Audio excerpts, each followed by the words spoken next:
heard from Tony Abbott yet. It's been nearly over 12 hours now since he was ousted. Here he is now, Tony Abbott, here for you live in Canberra. Quite a crowd today. Thank you for being here. This is not an easy day for many people in this building. Leadership changes are never easy for our country. My pledge today is to make this change as easy as I can. There'll be no wrecking, no undermining, and no sniping. I've never leaked or backgrounded against anyone, and I certainly won't start now. Our country deserves better than that. I want our government and our country to succeed. I always have and I always will.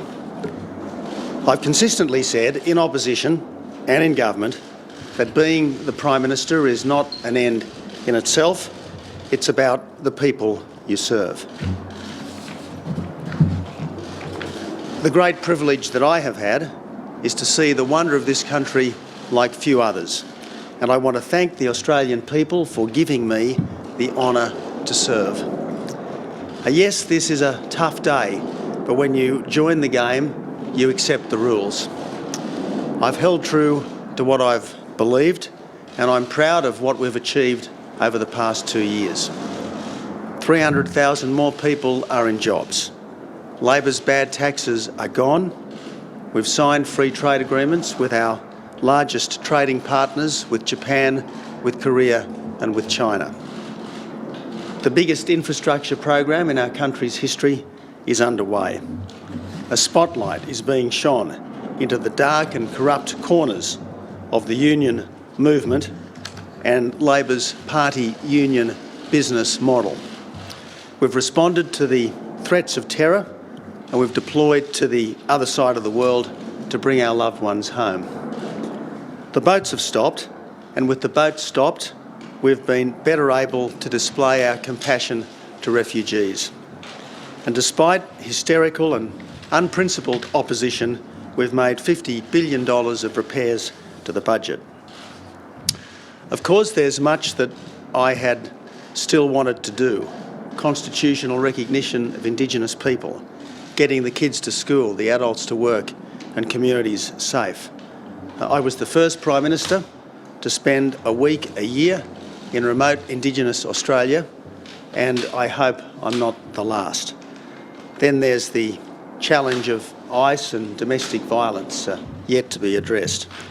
Australia has a role to play in the struggles of the wider world, the cauldron of the Middle East, and security in the South China Sea and elsewhere. I fear that none of this will be helped if the leadership instability that's plagued other countries continues to taint us. But yes, I am proud of what the Abbott government has achieved. We stayed focused despite the white-anting. Of course, the government wasn't perfect. We have been a government of men and women, not a government of gods walking upon the earth. Few of us, after all, entirely measure up to expectations. The nature of politics has changed in the past decade.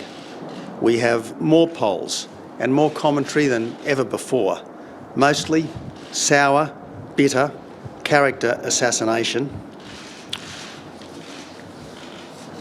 Poll-driven panic has produced a revolving door prime ministership, which can't be good for our country. And a febrile media culture has developed that rewards treachery. And if there's one piece of advice I can give to the media, it's this: refuse to print self-serving claims that the person making them won't put his or her name to. Refuse to connive at dishonour by acting as the assassin's knife. There are many to thank for the privilege of being Prime Minister. First and foremost, I thank my family for allowing me to be the absentee spouse and parent that politics entails. I thank Margie for her grace and dignity throughout my public life. I thank my party for the privilege of leading it. I thank the armed forces who are serving our country and defending our values, even as we speak.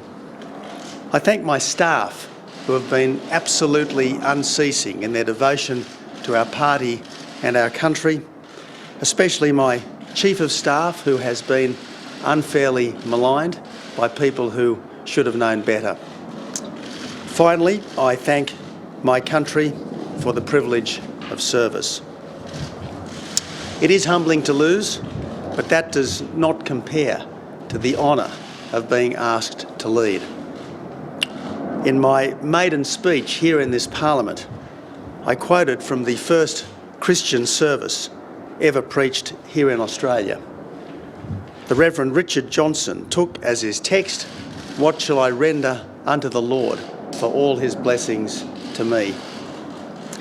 At this, my final statement as Prime Minister, I say, I have rendered all and I am proud of my service.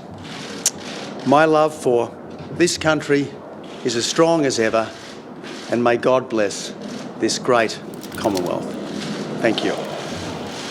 And as the Prime Minister, the outgoing Prime Minister Tony Abbott, who we presume will be